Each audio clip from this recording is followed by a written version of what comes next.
News చూస్తున్నాం. Republic day సందర్భంగా తెలంగాణ భవన్లో కేటీఆర్ చేసిన వ్యాఖ్యలపై బీజేపీ సెటర్లు వేస్తుంది. రేవంత్ రెడ్డిని శునకంతో పోల్చిన కేటీఆర్ అంతకుముందు ఉద్యమ సమయంలో కేసీఆర్ చేసిన వ్యాఖ్యలను గుర్తు చేసేలా సోషల్ మీడియాలో పోస్టులు పెట్టింది. ఆనాడు కాపలా కుక్కలా ఉంటానన్నోడు సింహాసనం ఎక్కిండు, కనకపు సింహాసనంపై కుక్క అని కొడుకు అంటుండు, ఇలా కుక్కల్లా మొరగడం ఎందుకు అంటూ బీజేపీ సోషల్ మీడియా టీం పెట్టిన పోస్ట్ ప్రస్తుతం వైరల్ అవుతుంది. దీనిపై నెటిజన్లు రకరకాల అభిప్రాయాలను వ్యక్తపరుస్తున్నారు. ఒక సీఎంను శునకంతో పోల్చడం సరికాదంటూ కేటీఆర్ పై విమర్శలు కురిపిస్తున్నారు. ఇంతకీ కేటీఆర్ చేసిన వ్యాఖ్యలేంటో ఒక్కసారి చూద్దాం. ముఖ్యమంత్రి రేవంత్ రెడ్డి మాట్లాడుతూ కేసీఆర్ కార్యకర్తలకు దాని మీద ఏంటి భాష? ఇప్పుడు కాదు తమ్ముడు, ఎప్పుడో చెప్పారు పెద్దలు, మీకు అది గుర్తుండే ఉండొచ్చు. సుమతి శతకం అనుకుంటా.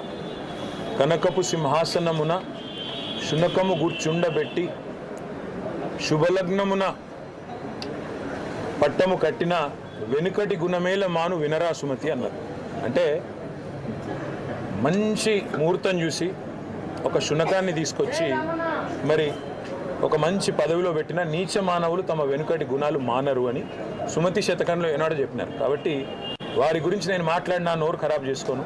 కానీ ఒకటి మాత్రం వాస్తవం, ఈ అహంకారం, ఈ రకమైన ఒక వెకిలి వ్యవహారం మాకు వాళ్ళని చూస్తుంటే ఒకటే అనిపిస్తూ ఉంది. ఈ ప్రభుత్వంలో ఉండే పెద్దలను చూస్తుంటే ఒకటే అనిపిస్తూ ఉన్నది. వారు మాటి మాటికి మమ్మల్ని అంటూ ఉన్నారు, మీరు ఇంకా అధికారంలో ఉన్నట్టుగా భావిస్తున్నారు అంటున్నారు. కానీ వాస్తవం ఏంటంటే వాళ్ళు ఇంకా ప్రతిపక్షంలోనే ఉన్నామనుకుంటున్నారు, మేము అధికారంలో ఉన్నామనుకుంటున్నారు. అందుకే వాళ్ళు చూస్తే మీరు మా మీద ఆడిపోసుకుంటున్నారు. మీకు అధికారం ఇచ్చి 45-50 రోజులు అయ్యింది. మమ్మల్ని ఆడిపోసుకోవడం ఎందుకు, మమ్మల్ని తిట్టిపోసుకోవడం ఎందుకు? శాతనైతే మీరు ఇచ్చిన 420 హామీలు నెరవేర్చండి. శాతనైతే సేవ ఉంటే ప్రజలకు ఇచ్చిన హామీలు నెరవేర్చండి. వారు మమ్మల్ని వ్యక్తిగతంగా ఎంత దూషించినా, మాకు రాజకీయాల్లోకి వచ్చిన తర్వాత మీకు తెలుసు, ఈ దూషణలు ముఖ్యంగా ఇట్లాంటి కుసంస్కారమైన వ్యక్తులు ఉన్నప్పుడు తప్పవు.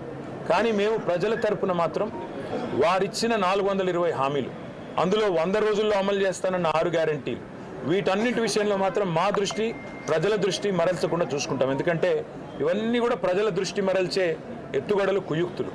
ఇవాళ రాష్ట్రంలో ఒకటి స్పష్టంగా కనబడుతోంది బ్రదర్.